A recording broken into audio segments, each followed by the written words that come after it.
Happy 420, you guys. Let's talk about drugs.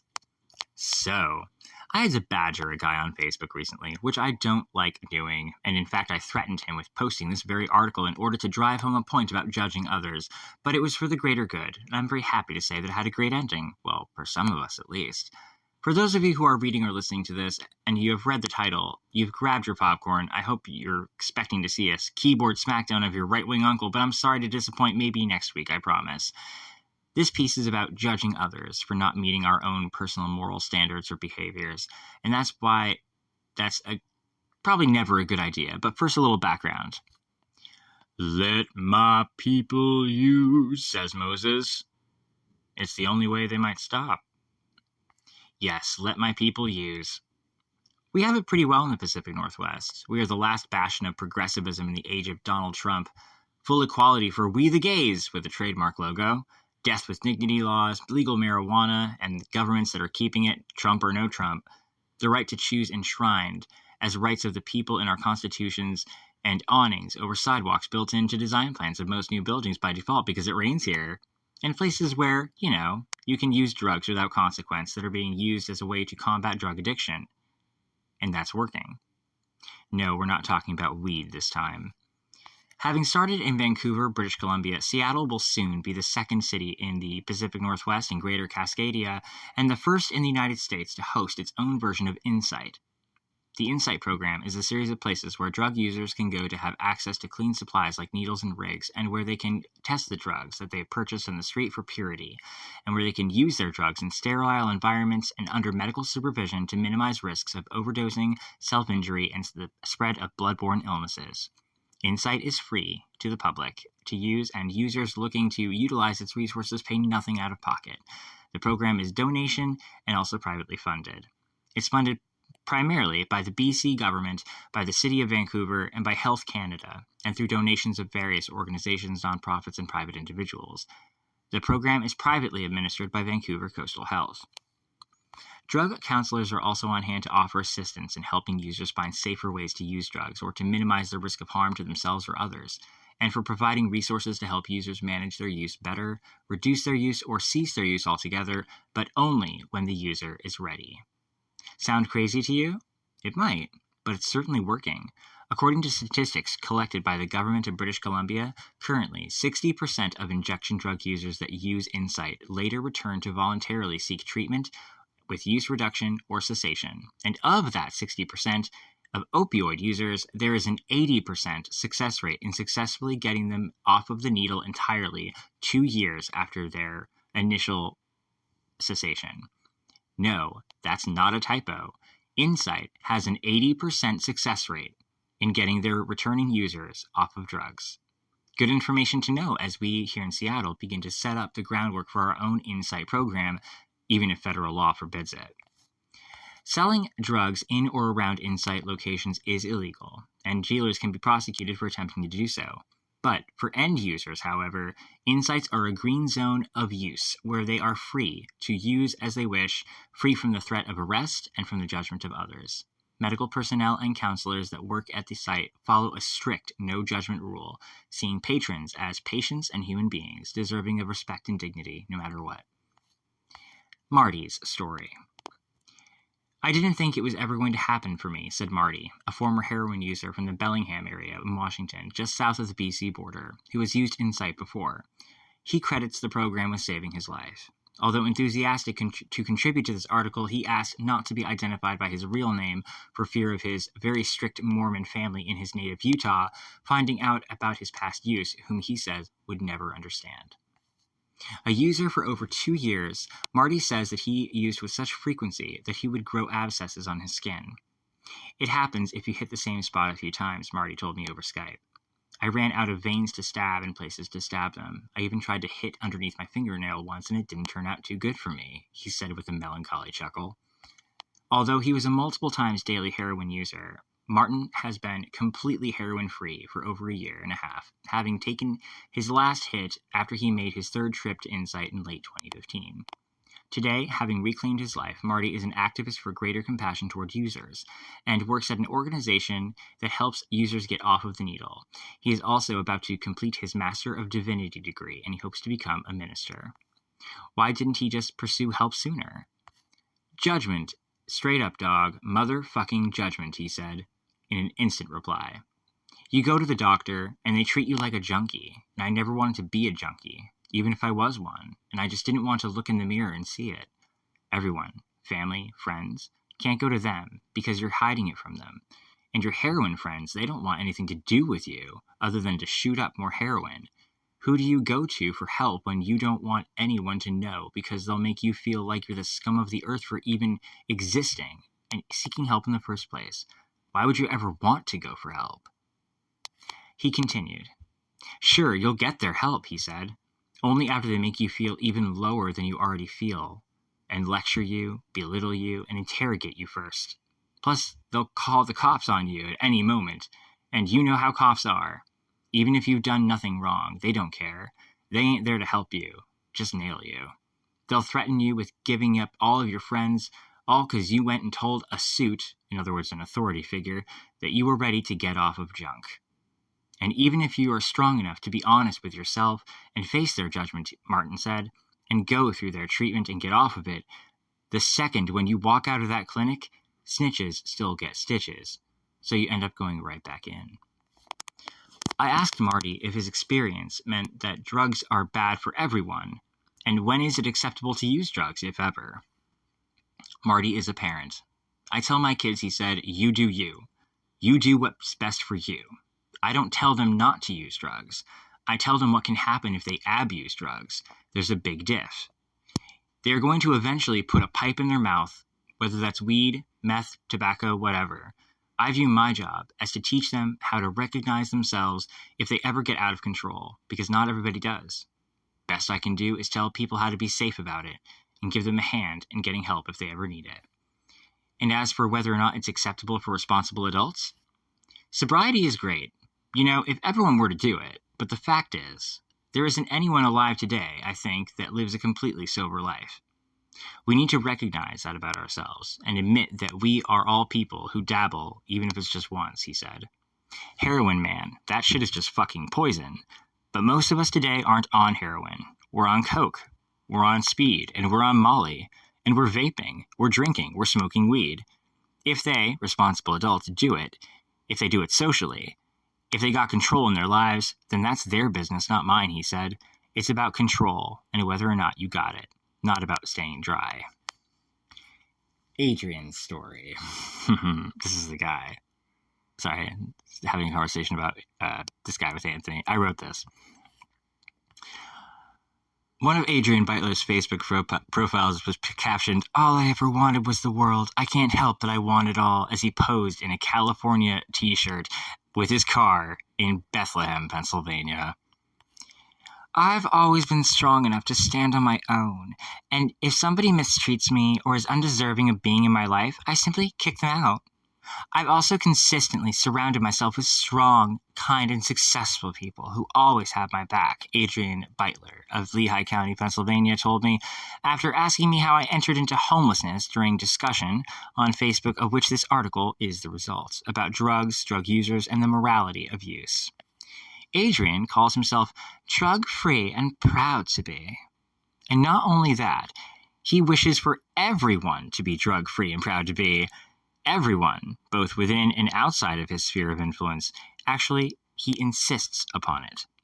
Although he did not say as much, it is reasonable to assume, given the context of conversation, which began as a point from last March and for unknown reasons revived yesterday, in which Adrian issued a belittling comment to me after more than a month of inactivity, that he expected my answer to a question that I asked as to why I came into my previous homelessness. Was it drug-related? I told him what many of my readers already know from reading some of my past articles or from knowing me personally, which was I left a very toxic and dangerous relationship with a former partner that I shared a home with that was so bad that I plunged myself into certain homelessness and an uncertain future rather than remain in it any longer. Sorry to hear that, bye, Adrian replied to me once when the answer wasn't fitting the one he likely expected it to be. It didn't fit into the drug narrative that he was trying to cast me with insofar as homelessness and how all homeless people are drug users and all drug users are going to end up to be homeless people. More on that in a minute. I decided to seek some expert advice. So many opinions exist about drugs, and as I discovered this on this beautiful 420 day, some, like Adrian, deem any drug use at all unacceptable. Others, like Marty, view it with a more libertarian approach. Some people believe that it can or should be allowed indulgences by adults, and others do not. Interestingly, it was only Adrian, however, who insisted that drug use tainted the entirety of who you are negatively, regardless of whatever accomplishments you have under your belt, struggles you have overcome, or whether or not you objectively had a problem at all to start with. To Adrian, using drugs even once and not regretting it meant you must have a problem. You must seek treatment. There's no drug use that is not abuse to him. And you must get assistance from a drug therapist in order for him to possibly consider you worthy of his or anyone else's respect or dignity shown you. Or else, receive some therapeutic assistance from a police officer, he said. His argument is the only one with validity from his and his family and his friends' point of view. In this discussion, I was very surprised to find myself completely outnumbered 100% to 1, or 99. It is impossible to determine the validity of an opinion, of course. After all, as my great-grandmother, a tiny Welsh woman named Melva with a sassy Welsh attitude to boot, used to say, "Opinions are like assholes, and everyone's got one of those too." However, it is possible to determine which arguments are helpful or hurtful on the effort to fight addiction and the negative impacts of drugs and alcohol. And so for assistance, I decided I needed some expert advice. Sky Hilton works with Public Health of Seattle, King County, and he is a licensed chemical dependence therapist in Washington State. Sky said, the system has it set up so that you fail. I asked him what some of the reasons were that people like Marty might not go in to seek treatment. Sky said, you can find yourself in trouble with the law for any kind of drug-related infraction. And it's not that people are always scared or afraid of seeking treatment. Sometimes people just aren't ready to quit. Sky's comments echoed the rationale behind Vancouver's Insight program, that offering that support network for the user, whenever the user is ready and not 1 minute before, is a crucial component for their complete recovery. Recall also, however, that the ominous and the ever-present threat of a heavy-handed reaction from law enforcement, especially from departments that may have a history with police brutality or excessive force, coercive stings, or manipulative pressure tactics, was one that was reflected in Marty's voice earlier today, when he said that they're not there to help you, they're there to nail you. Prior to working with Public Health of Seattle, King County, Sky Hilton worked for Project Neon, a divisionary program of Seattle Counseling Services, specifically aimed at assisting young, gay, lesbian, bisexual, and transgendered youth who were affected by methamphetamine use. A pillar organization of the LGBTQ and recovery communities here in Seattle, Project Neon is now in its 20th year of operation. Project Neon helps LGBTQ persons struggling with meth abuse through both peer and professional assistance and counseling, being able to directly set up those who are ready to reduce or quit with sober housing placement programs, peer mentoring, and positive reinforcement support networks, and intake to both outpatient and inpatient rehabilitation programs for chemical dependency. They also help young gay, bi, and trans men with getting enrolled in Washington State's PrEP program, Pre-Exposure Prophylaxis Drug Assistance Program, which provides Truvada, the central drug at the heart of new and nearly 100% efficacious efforts to prevent HIV transmission through a once-a-day pill to anyone who wants it for free. Truvada, without health insurance, costs about $25,000 per year. However, Washington State will pay the whole tab for free and funds the entirety of the program for all enrollees through the Washington Healthcare Authority, the state-run healthcare organization. Washingtonians enrolled in the program pay nothing for it out of pocket, and they receive Truvada free every month. For those that aren't ready to quit, Project Neon operates a needle exchange, where users can swap out needles that are used for clean and unused ones, condoms, and offers information on resources and safer methods of use, such as smoking meth and hot railing meth. They do not judge users, nor are they pressuring them in any way into quitting or reducing their use if they don't want to. But what they do is always stress the importance for users to have safety and control over their use and themselves. In his current capacity with the governmental department that oversees the public health of Seattle's city and its residents, Sky Hilton has kept a no-judgment policy in place, both professionally as well as personally. It is never okay to use the word druggie or junkie, he said. No matter how you mean to use it, Sky said, it is still negative. It is still hate terminology. Earlier today, when Marty was getting off of Skype, I asked him what the consequences of perspectives like Adrian's might have on people who may have issues with drugs but may be hesitant to seek help because of all of the things we've said so far. What is the end result, in your opinion, of those who judge all drug users the same, negatively, that you're a failure or a bad person, etc.? What is the tangible, real-world practical consequence to that line of thinking being so pervasive in your view? I asked him. Marty didn't hesitate. Death, he said. He immediately responded with a somber, dark tone in his voice. They never go in for help when they need it, and because of that, they die. Not everyone, no, but big majority of people that use drugs never need to see a doctor or a therapist. They got a handle on themselves, and they're the ones you never hear about or see because they aren't on the streets, because they're at work doing their jobs.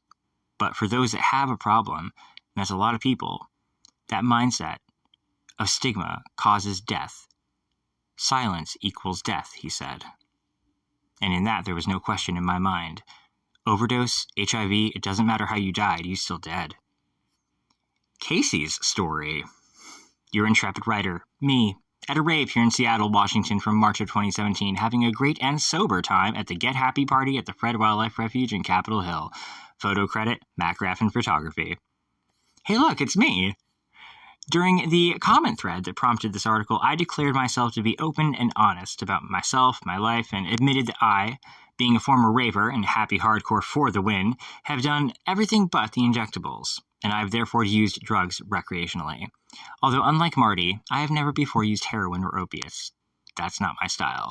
Yes, your intrepid writer has met Molly before. I've gone on trips with Cousin Sid.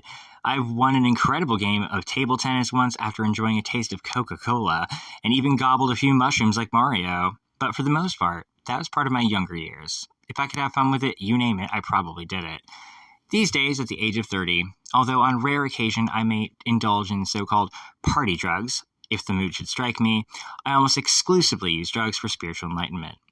I've lifted the veil to the other world to consult the spirits of the dead thanks to peyote. The soma mushroom and datura flower helped me find my inner self.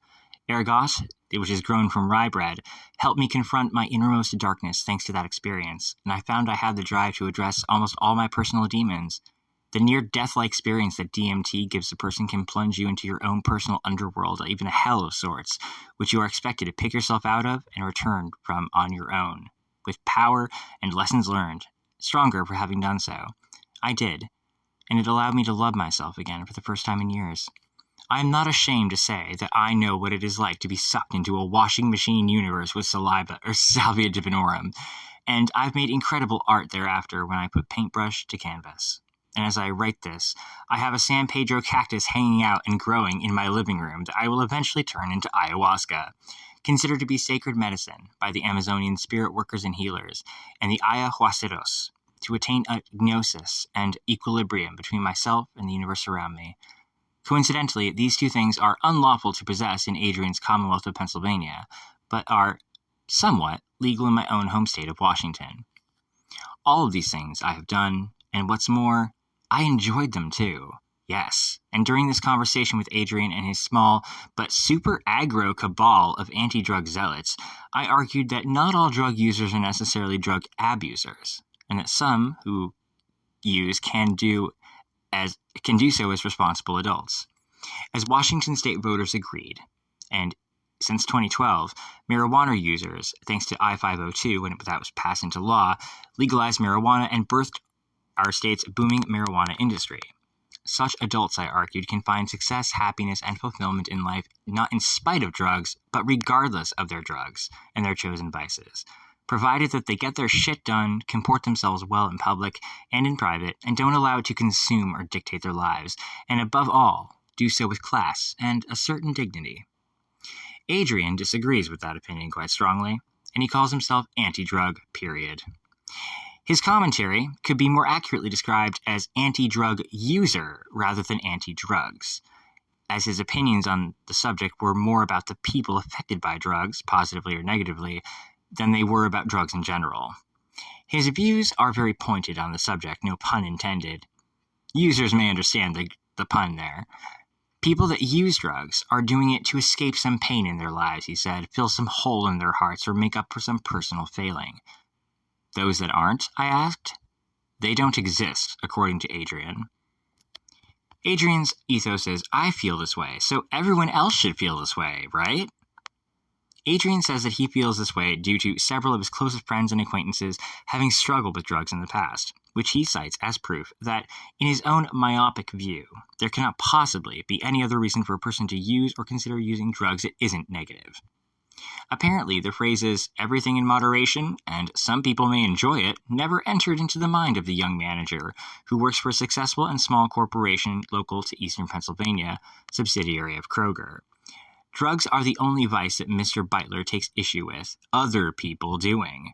Interesting, considering the number of alcoholics in his home commonwealth being significantly higher than that of drug users. Although Adrian admits that he has never before faced issues of homelessness or joblessness or poverty, unlike both Marty and this author, and that he has always had a network of support of strong, kind, successful people, the kind of people that Marty unfortunately did not have access to, Adrian curiously claimed that he has always struggled throughout his life, though when asked, he didn't elaborate how. He also called me lazy, and said that he felt sorry for me, both because of my past and current drug use, and unwilling to entertain any notion contrary to his own, repeatedly insisting that I get help. For what? Drugs. Based on what prompting? Never specified. Adrian and I have met personally, and only rarely have we spoken on one another's pages. But the true impetus for this article? How smug and full of himself he was during this discussion. It was then that I decided to make him asshole famous. I have a picture of the actual conversation here. Full of an uncomfortable amount of self-righteousness and the apparent knowledge of what is best for everybody, Adrian was adamant that he stood by everything he typed, did not care about me, my weak ideas or opinions, weak of course because I've used drugs before, or that I was writing this piece at all, that no one will ever read or care about on your blog, according to him. I've just hit 1 million reads on Medium this week. He repeatedly stated that he was unafraid of anything that he said or typed and that he was, beyond any doubt, correct in his view, that any drug use of any kind makes you essentially a horrible person, as a sign of inherent weakness, as opposed to himself, a strong person. That such people were undesirable. They all just need help, regardless of their method or manner of use or any other factor in their life. Most disturbing of all, there seems to have been the flirtation with the concept of actually outing someone, by name, who Adrian suspected of being on drugs. That was the point that incensed me to the point where I commented and considered writing this article in the first place. Let me overrule Adrian here with real royal authority. No one should ever be outed without their knowledge or their consent. To do so is to potentially ruin a life, ruin relationships, and jeopardize the entire future of someone else that is not you, for no other reason than to pass judgment and to make oneself feel superior at the expense of someone else. Adrian, it can be reasonably surmised, might argue the point that that person should then have never engaged in drugs in the first place, and such an outing would not have occurred. I, on the other hand, would argue that it's not Adrian's place to judge, or to involve himself at all in someone else's private life, regardless of his opinion on them or what they're doing, or ever say or do anything that he knows would likely impact their lives in a negative way just so he can make his point. That's why we wrote this, to teach him that point. Whether or not Adrian still stands by his words is up for debate. As of this writing, this post is still publicly accessible, and it's also viewable on Facebook. If he does still stand by his words, you'll be able to view it here, and I include the link, and read the entire conversation for yourself. If not, I have it saved in my entirety on Google Drive. for reference for this article, if the need arises. Included is the adorable attempt at intimidation that his brother, who calls himself a former user that's allegedly, quote, under investigation by the, quote, gang unit of his small Pennsylvania locality, made to me. When I mentioned that I was writing this article, Adrian's brother made an implied threat of something, presumably if I went ahead and posted it.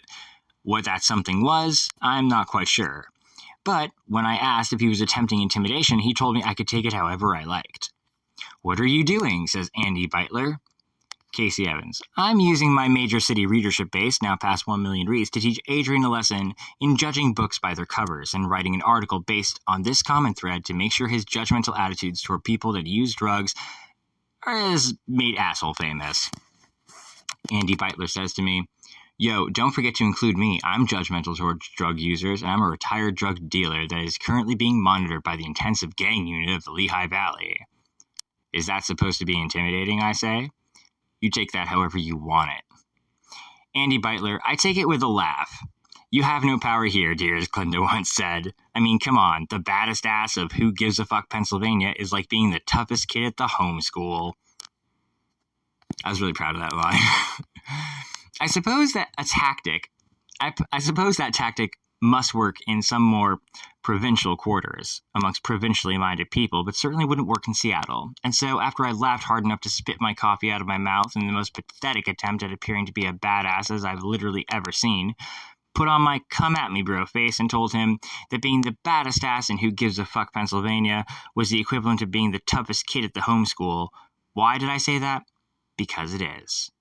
I mention this because I want him to understand when he reads this article just how terrified of his old podunk gang of Pennsylvania cow tippers I actually am, which is to say, not at all. Moving on. Be drug-free or else versus please drug responsibly. So tying all of this together, what do Insight, Marty, Adrian, and myself all have to do with one another? I called Marty back after he left his office for the day to follow up on our morning conversation, and after reading to him verbatim the commentary for him from Adrian's, his brother, and the others in the common thread, he and I shared a laugh at the brother's poorly veiled attempt at intimidation, and he agreed with me on the cow tipping.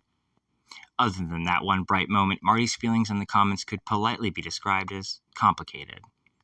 Over Skype, I was watching him in the corner of my screen, as I read aloud to him what the posters had to say about drug users, former drug users, which was only slightly better, and by proxy, the young people with whom Marty works with to get off of the streets and into homes, schools, and jobs. Midway through the read, I watched him look away to wipe a tear from his left eye. It brings up for me, I think, a lot of emotions and memories, he said. After I was finished, after he was finished, visibly and audibly disturbed. This is what I mean, he said. This is why I never went in to go see anybody about addiction or getting help. These are the attitudes that keep people from getting help. These are the attitudes that kill. That it is everywhere is obvious. And you know here in the West Coast, we live in our own bubble, he said. And people here put out their public face and they say, yeah, let's legalize drugs, let's get treatment going, let's help people. But when you're in front of them at 7-Eleven and you use your Quest card, which is Washington State's Food Benefit Program card, to buy a pizza, you get comments from people behind you in line. Oh, he's spending our money on food so he can spend his money on drugs. There is this attitude people got here, particularly white people, who think kind of like this little kid here does. But if you ask them, they're all progressive, you know, until you turn your back. He continued. I guess wherever this kid lives, they don't even pretend to be open-minded on it. It's be drug-free or else. And they say so, and they're proud of it. They call us failures. They call us all these terrible names. And as I'm sitting here, listening to everything they say, I'm thinking, this is what I didn't want to go through when I wanted to go in to get help, but I didn't. These are the mindsets that need to change. Instead of saying, be drug-free or else, maybe if these folks started to say, please drug responsibly, that is a little change that can make a big difference in getting people to go into Insight, or to their doctor, or to their family, or to their pastor maybe for help. If my family said that to me, he said, I might have gone in for help sooner, before I got to the place I was in my life where I had no other choice. Resolute, Marty went on to say, quote, "I see it with the kids from the streets. If they had people who understood them, influencing them, they'd probably rather be asking their moms or their dads to help them instead of a guy like me, a stranger of a different color than they are, who doesn't know the first thing about them." The lesson to be learned here. Almost 1 year ago, Seattle Weekly published a piece called "It's Time to Talk About Legalizing Drugs," written in the wake of the revelation that President Nixon's drug czar lied about the premise of the war on drugs in the first place that he and Nixon started, and that the actual reason for its inception was to scapegoat people of color and young people for political purposes so that Nixon could win the election. It is now known that the Nixon administration knew even then that marijuana and most other drugs were medically harmless, yet still they pursued the war on drugs and against drug users in the U.S. and abroad. Today, marijuana is already legal here in Washington state and now legal in most of the West Coast, as well as Colorado, as of this writing. In one of the more recent editions of Rolling Stone magazine, MDMA, or Molly, the purer form of the club drug ecstasy, which was my personal favorite drug, is being hailed as a treatment for post-traumatic stress disorder, according to a recent case and test study, the results of which have been consistently called beyond promising but a downright success by researchers. In addition to Molly and marijuana, cocaine, speed, meth, LSD, ketamine, and mushrooms are all named by these articles, and a growing number of others both inside and outside of the Northwest, as drugs whose problems mostly stem far more from their illegality itself rather than they do from the effects of the drugs themselves, socially, medically, or sociologically. Likewise, their illegality has also historically led to the seeking out of other drugs for other highs, and this has almost always ended in making drug abuse worse and not better. After all, why would anyone huff paint if not because it was the last option that we left them with? K2, spice, and bath salts would never have become a thing in the first place if we had been more reasonable and more compassionate about our drug laws and our attitudes toward drugs and users. The social ills that plague most drug abusers and their families are neither cured nor remedied by drugs continuing to be illegal for the end user, holding only a future of financial debt, loss of opportunity, and a criminal record if one is caught with them in their possession. There are records, studies, statistics, articles, and expert opinions dating back 4 decades that say the same, that the war on drugs is not winnable by banning drugs and jailing their end users. And those who benefit and profit from the continuing prohibition, namely the for-profit and private prison industry in the United States, as well as much of the law enforcement community, are the only ones left, apart from Adrian and his uptight Citizens Brigade, arguing that drugs cannot be enjoyed responsibly and that legalization is out of the question. Marty and others would not have been afraid to go in for help, in large part, if it weren't for the stigmatization that all drug users, including marijuana users outside of the Northwest, face from their family, friends, and society, and wouldn't have had to wait until the inception of the wonderfully successful Insight program and its judgment-free environment to do it. They would also have gone in for help sooner if they didn't have to fear the legal and criminal consequences for them if they came forward and admitted that they had issues with drugs and maybe needed help to retake their lives. The bottom line here is simply this: the Adrians of the world and their uptight Citizens Brigades are flat out wrong. Their opinions, yes, opinions, are wrong and can be wrong because they're based on presumption and innuendo.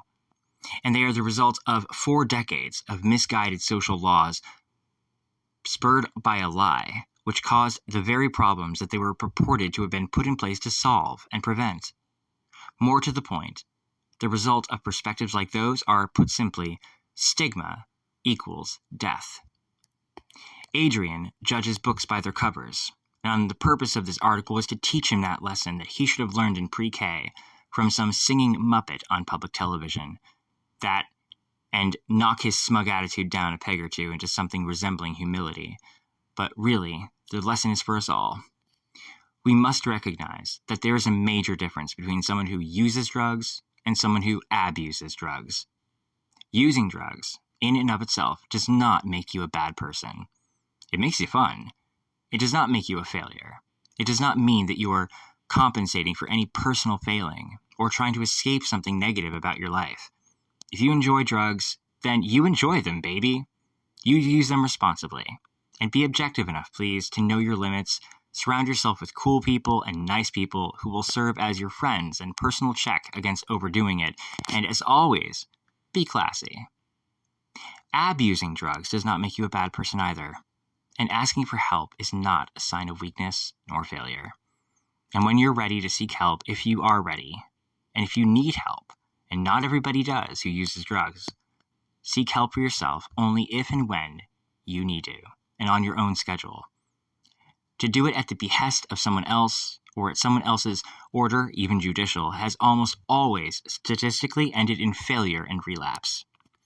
The Insight program is so successful because its treatment portion is made available upon the voluntary request of the program's patients, and free from the threat of ruining their lives with legal problems and a criminal record. Unfettered by judgment or stigmatization, they seek help on their own, and more than that, see their treatment through successfully 80% of the time. So do your part and start the change. In order for us to end the epidemic of opiate abuse and all other forms of addiction, we need to rethink completely how we think about drugs as a society, drug users, drug abusers, drug laws, and how we approach drug treatment and harm reduction.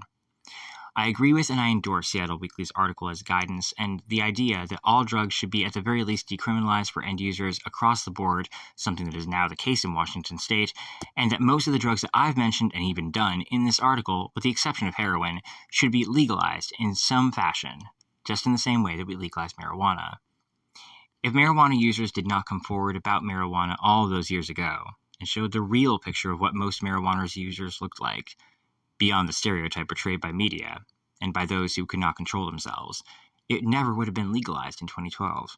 They had to show us that they can be successful, happy, and healthy too, and that marijuana did not supplant or replace or serve as a band-aid for anything in their lives, but rather made their lives more interesting, enjoyable, perhaps even beneficial. But surely we can all agree that drug-free or else is not fucking helping anyone. And so, to be the change I want to see in the world, I'm Casey. I'm 30. I live in Seattle. I'm happy with my life. I pay my bills on time. I never once missed a rent payment. I'm active in social circles. I volunteer for causes I believe in. I'm an activist and I care about my community. I've gotten laws changed. I stood up for people that needed to be stood up for. And I make awesome discoveries in old books. I'm a successful and well-read writer, accomplished classical guitarist, vocalist, soon to be author of what I hope will be a successful book.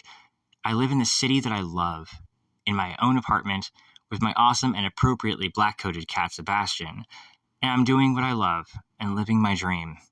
I enjoy a glass of wine every once in a while, as I do a good IPA and a bong full of weed. And if I indulge in anything beyond that, I do so as a reasonable and informed adult, with class, dignity, discretion, and good judgment. And most importantly, it's no one's goddamn business but my own, notwithstanding any laws to the contrary. To the Adrians of the world, get over what I do in my life, and start worrying about the insecurities you have in yours that prompt you to feel it necessary to put others down in order to pick yourself up. And perhaps together, if we are a little more honest and open with ourselves and with others, and surely far more compassionate, I would hope, toward another person, we can make our communities better, safer, healthier places for us and for every generation to come, with far fewer assholes than today. Happy 420. If you're in the Seattle area and you are someone who uses drugs and who needs clean supplies such as pipes, needles, information on safer methods of use, rigs, risk or harm reduction pamphlets, or to talk to a counselor, or needs help with use management, reduction, or cessation, please check out the following organizations. They're there to help you with whatever you need on your schedule, won't judge you, will treat you with love, decency, respect, and compassion, and understanding, including the People's Harm Reduction Alliance, Project Neon, Seattle Counseling Services in Capitol Hill, Washington State's Department of Health, Health Washington, the Washington State Healthcare Authority, the Washington PrEP Program.